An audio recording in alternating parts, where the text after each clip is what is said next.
Merci à vous de vous être déplacé. Je salue bien sûr M. Marcel Tessier qui est présent avec nous. Il y a 2 ans de ça, je faisais un point de presse tout près d'ici pour lancer un appel au ralliement des nationalistes. La coalition Avenir Québec, depuis 2011, on a la valeur de la culture francophone, de la culture nationale, de l'identité.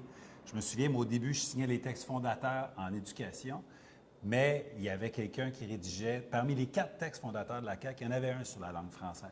Donc, dès le départ, c'était dans notre ADN.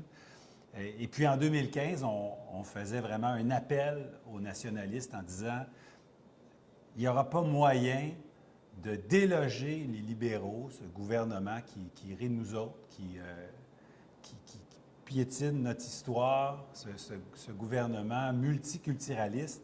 Il n'y aura pas moyen de les déloger si on ne se rassemble pas dans un véhicule, dans un parti nationaliste qui va être capable de remettre la fierté québécoise au gouvernement. Donc, il y a 2 ans, on faisait cet appel aux nationalistes ici à Chambly, mais on le faisait dans tous les comtés à grandeur du Québec. Et depuis, on a pris la parole, on a étoffé notre idée, on a présenté ce qu'on veut faire. On a dit ce qu'on voulait réclamer du gouvernement fédéral, davantage, en fait, notre souveraineté en matière culturelle, c'est-à-dire que toutes les décisions du domaine culturel soient prises à Québec par les Québécois.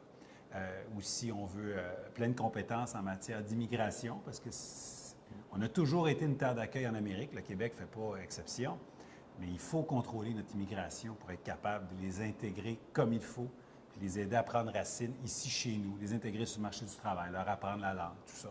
Donc, on a étoffé ce qu'on voulait dire. Puis, de fil en aiguille, ça m'a permis de rencontrer M. Marcel Tessier, qui est historien bien connu, une figure de proue du nationalisme québécois depuis très longtemps. J'ai eu la chance de partager un repas avec lui à l'Assemblée nationale, au printemps dernier, je crois.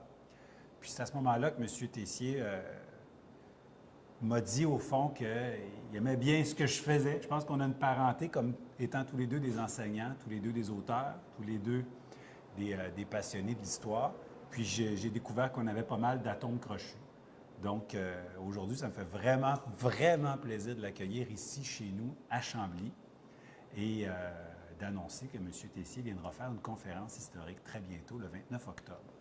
Mais je ne vais pas je ne vais pas tout dire, je vais laisser à M. Tessier le soin de s'exprimer à la fois sur notre rencontre, sur sa vision du nationalisme québécois, puis sur la conférence du 29 octobre. J'espère qu'on va être très nombreux à l'écouter. Donc, M. Tessier. Merci, c'est vrai que ça me fait plaisir, Jean-François, d'être assis à côté de toi. D'abord, comme tu l'as bien dit, enseignants, tous les deux. J'ai même été, quand j'étais plus jeune, puis lui aussi, dans son école pour parler d'histoire. Parce qu'il s'intéressait à cette époque-là à l'histoire du Québec et du Canada. Un peu plus tard, bien sûr, j'ai rencontré à l'Assemblée nationale. Et il m'a fait une surprise. Belle surprise. Vous savez que Jean-François, il est auteur aussi de livres. Et dans un de ses livres, il me dit, Monsieur Tessier, je parle de vous. On aime toujours ça, faire parler de soi, c'est le fun. Mais j'ai dit, je vais lire ton livre. Et comme de fait, Marcel Tessier, dans son livre, c'est un éducateur, un professeur, près des élèves, puis tout ça. Et donc, déjà, je me dis, coudonc, tu sais, c'est le fun de voir qu'un auteur s'intéresse à ce que tu as fait comme éducateur. Et bien sûr, il m'a demandé à ce moment-là, M. Tessier, viendriez-vous faire une conférence d'histoire dans mon comté? J'ai dit certainement. Certainement.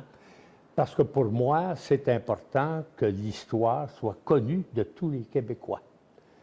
On est porté à penser à un moment donné que l'histoire appartient à un seul parti politique. Ça, il faut arrêter ça, là. T'sais. L'histoire, c'est l'histoire appartient à tous les Québécois, pas à toutes les Québécois. Quel parti qu'il soit. Seulement, bien sûr, cette connaissance de notre histoire fait en sorte qu'on peut évoluer et toujours évoluer ou changer d'idée.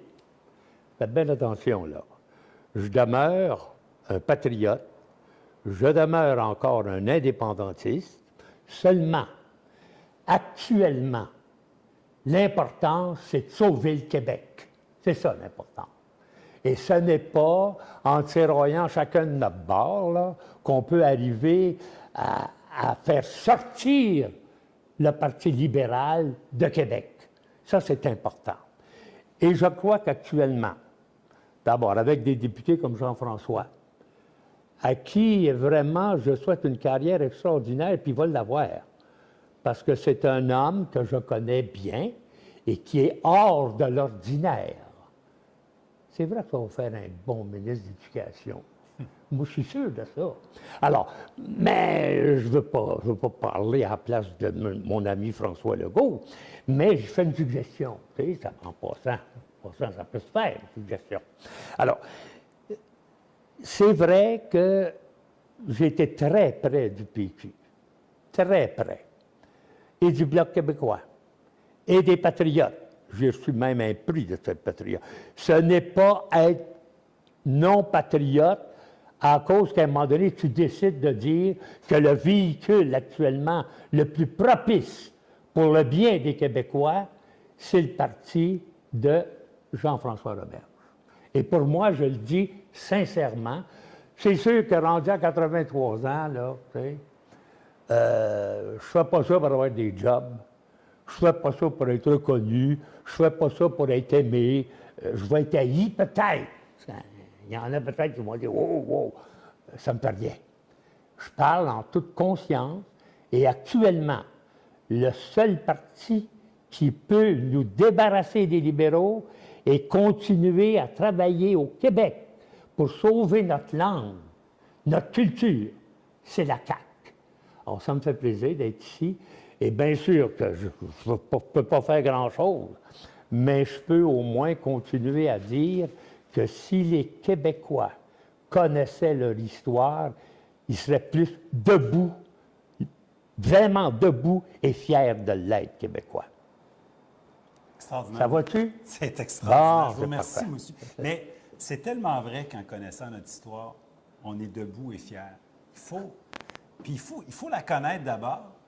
Ben oui. Puis après ça, porter un jugement, mais moi je pense qu'on doit être fier de notre histoire, on doit être fier de ce qui s'est fait. Quand je dis notre histoire, là, c'est l'histoire de tous ceux qui habitent ici. Ah, c'est ça. Puis de tous ceux qui vont venir nous rejoindre aussi. Ça leur appartient, ça. Le livre n'est pas écrit au complet. Des fois, on a le nez collé sur l'arbre, on ne voit pas la forêt, mais l'histoire, elle se continue. On est en train de l'écrire dans 20 ans, dans 30 ans, ils diront peut-être qu'il s'est passé quelque chose d'extraordinaire en 2017 ou en 2018. Puis, je suis très, très, très content d'avoir M. Tessier aujourd'hui, mais je suis très conscient de dire qu'il va revenir dans presque 2 semaines, le 29 octobre. Puis ça va me faire plaisir de venir parler un peu de Chambly, et puis de tout ce qui s'est produit à Chambly, et puis du Fort Chambly, mais aussi l'importance de la connaissance de son histoire, savoir la connaître. Parce qu'on dit, un peuple qui ne connaît pas son histoire, c'est comme ne pas en avoir. C'est ça. Alors, moi aussi, j'ai hâte de vous revoir. Monsieur le député, ses amis, mais aussi les gens du comté. Ben, de toute espèce, tu sais, il y a des gens qui font partie d'un parti politique ou de l'autre. L'importance, c'est de venir rencontrer les gens qui pensent que l'histoire est importante. Alors, moi, je vous souhaite la bienvenue et j'ai hâte de vous rencontrer. Donc, c'est un rendez-vous. Rendez-vous. 29 octobre, 10h, ici, au Délire et Délices, pour un brunch en compagnie de M. Tessier. Alors, est-ce qu'il y aurait des questions? Monsieur Tessier, vous êtes indépendantiste, comme vous l'avez dit. Oui. C'est une question de parti politique.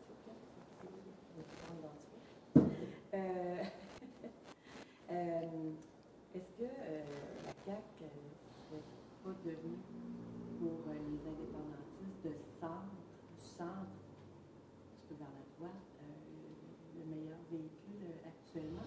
Parce que dans le mouvement souverainiste comme tel, est-ce que vous identifiez quelque chose qui peut ressembler à ça?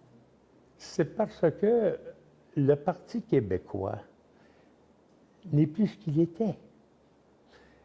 On veut pas le dire, on se cache, mais M. Parizeau a même dit que c'était un champ de ruines. Je n'irai pas jusque-là, mais par bout, je le pense. Et puis quand on a enlevé, par exemple, le référendum, là, bon, l'article 1 du Parti québécois, c'était faire l'indépendance. C'est clair. Maintenant, tu mets ça de côté. Pour 4 ans, pour 8 ans, pour 12 ans, pour 15 ans, pour 20 ans. Pendant ce temps-là, si tu ne parles pas de l'indépendance, comme moi, tu veux que les gens, en 15 ans d'ici, disent « Ah oui, c'est ça, on vient de découvrir ça. » Non.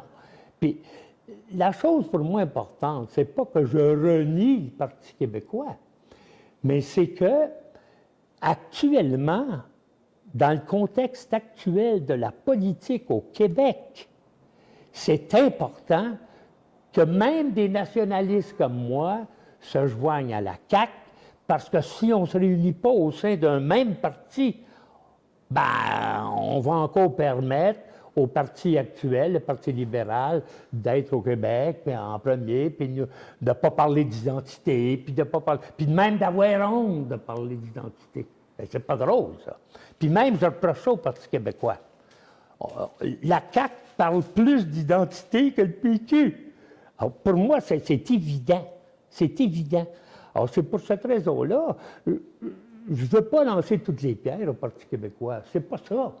Mais moi, je vis sur la terre, les 2 pieds sur la terre. J'ai vécu un paquet de choses en politique. Et actuellement, là, c'est urgent. Et le mot est là, calculer urgent. Urgent que les Québécois se rassemblent avec la CAQ. Vous savez, tous les souverainistes sont nationalistes. Mais tous les nationalistes ne sont pas souverainistes. Donc, c'est impossible que les nationalistes, au sens large, se rassemblent au Parti québécois. Par contre, on peut se rassembler à la coalition Avenir Québec. Moi-même, en 2003, 2004, 2005, je militais pour le Parti québécois. Je faisais du porte-à-porte pour le Parti québécois. Je l'ai fait. C'est mon passé récent. Ça fait quoi, un petit peu plus que 10 ans. J'ai constaté que ça ne fonctionnait pas. À un moment donné, il faut sortir du déni, puis il faut gagner ce qui est gagnable. Moi, je suis un idéaliste pragmatique. C'est-à-dire, je vise l'idéal, puis je m'arrange pour gagner. Et donc, les nationalistes peuvent se rassembler à la CAQ et gagner ensemble. J'étais là au début quand on faisait les tempêtes d'idées pour trouver le nom à la CAQ. Puis le premier mot de CAQ, c'est coalition. Coalition. Avenir, Québec. Coalition, ça veut dire on met ce qui nous sépare de côté, puis on se rassemble. Parce que pour faire gagner le Québec. C'est ça. Voilà, c'est tout. Parce que pour moi, madame, c'est assez difficile, parce que j'ai des amis au PQ. Il y a des gens qui m'applaudissent au PQ parce qu'on parlait d'indépendance. Et c'est difficile pour moi, mais rationnellement, je ne peux pas penser autrement. On est là. C'est là. Et je suis sûr, d'ailleurs, que la majorité des Québécois, aujourd'hui, commencent à penser de la même façon. Il faut s'unir, parce que si on ne s'unit pas, bien, c'est bien de valeur, mais on passe à côté. Ça va-tu? Parfait. Est-ce qu'il y aurait d'autres questions? Oui.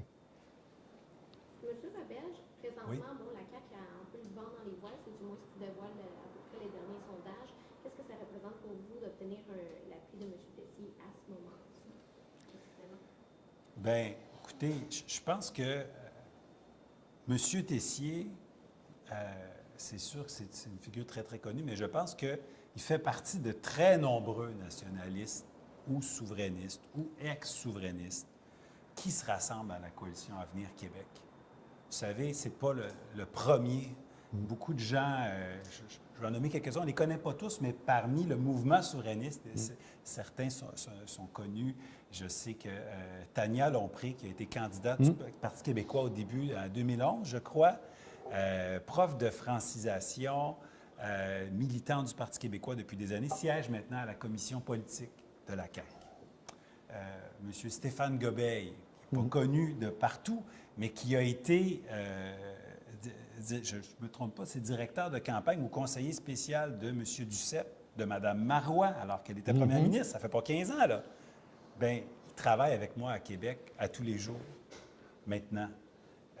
Et il y en a plusieurs autres. Donc, certains membres très importants, des ex-candidats, des ex-organisateurs, se rallient ou se joignent à la coalition Avenir Québec. Il n'y a pas que des souverainistes non plus là, qui se joignent. Quand je dis coalition, c'est une coalition. Il faut accepter de travailler ensemble. Ce matin, j'étais au téléphone avec M. Caron. Je ne sais pas si c'est M. Guy Caron, je ne suis pas certain, mais c'était un organisateur libéral de longue date dans la région de Québec. Aujourd'hui, candidat pour 2018, candidat annoncé. Ce n'est pas un souverainiste, mais c'est un nationaliste qui est plus capable de voir Philippe Couillard piétiner l'identité québécoise. Parce que c'était un fier nationaliste au Parti libéral qui dit, là, ça se peut plus. Je ne peux plus faire ces compromis-là. Je m'en vais à la CAQ. Je sais que je vais faire équipe avec certains qui sont souverainistes, mais je vais faire avancer le Québec. Donc, je suis extrêmement fier et content d'avoir l'appui de M. Tessier, mais en même temps, je sais très, très bien que c'est par dizaines, par centaines que des gens viennent vers nous. De toute façon, c'est obligatoire. On a 6 ans à la CAQ. Donc, obligatoirement, les gens qui sont à la CAQ, à moins qu'il y ait 25 ans, ont déjà été pour d'autres partis. Hein? Il fallait bien qu'ils votent pour quelqu'un en 2010, en 2007, en 2003. Donc, c'est normal que les gens qui viennent vers nous étaient avant dans ce que j'appelle les plus vieux partis. C'est pas un problème, je pense, de changer d'idée. Sinon, moi, je rappelle que René Lévesque était était ministre dans un gouvernement libéral avant de fonder le Parti québécois. Est-ce qu'on lui reproche d'être un vire-capot à René Lévesque parce qu'il a quitté le Parti libéral pour fonder le PQ? Je ne crois pas. Donc, il faut se donner le droit de changer. Quand le contexte change, bien, les gens changent. C'est normal. C'est parce que, dans le fond, si on croit vraiment là, au Québec, hein, avec tout ce qu'il est, le Québec, on ne peut pas laisser ce parti-là, je parle du Parti libéral, au pouvoir. Nous sommes en train de perdre des acquis. On ne dit rien, on ne nous défend pas, on laisse faire. C'est épouvantable. Et dans le fond, les gens comme moi ou d'autres, bien sûr, on se rend compte aussi qu'il faut s'unir. Voilà. Mercier disait « Cessons nos luttes fratricides, unissons-nous ». Et souvent, ça a été difficile dans le passé, mais aujourd'hui, je pense que les gens, des libéraux comme des péquistes, s'aperçoivent qu'il faut arrêter de se battre entre nous, puis s'unir pour pouvoir être fort, puis arriver à quelque chose de mieux de ce qu'on se connaît actuellement. Exactement. Je pense que c'est ça. Exactement. Juste sur un petit détail, la conférence, on dit elle s'avère bien locale, donc on va parler beaucoup d'histoire. Ben, pas du beaucoup. comté de Chambly. Ben, en fait, je vais parler une demi-heure ou à peu près. Alors, tu peux pas, tu sais. Alors, c'est sûr que je vais parler un peu de Chambly, puis je vais parler de M. de Chambly, de Jacques, un des forts les plus importants de la Nouvelle-France, 1665, quand je me rappelle bien. Et puis, ça a été construit pour permettre de défendre Ville-Marie, puis tout ça. Fait qu'on va parler de ça. On va parler de Chambly aussi, parce que Chambly, comme homme, c'est un homme important dans notre histoire. C'est un gars qui faisait partie du régiment Carignan-Salière, qui, à un moment donné, est resté ici. Puis tout ce qui s'est passé à cette époque-là, là, vous m'embarquez dans ma matière. En 1665, hein, avec, bien sûr, le régiment Carignan-Salière, Jean Talon, les filles du roi, on va parler de ça. Puis de l'importance, de la connaissance de son histoire, et je vais expliquer aux gens pourquoi aujourd'hui j'ai choisi d'être à côté de Jean-François, bien sûr, et de la CAQ. Je vais le dire officiellement devant tous les gens, sans aucune gêne, parce que je m'en vais là, dans cette direction-là, par idéalisme pour le Québec.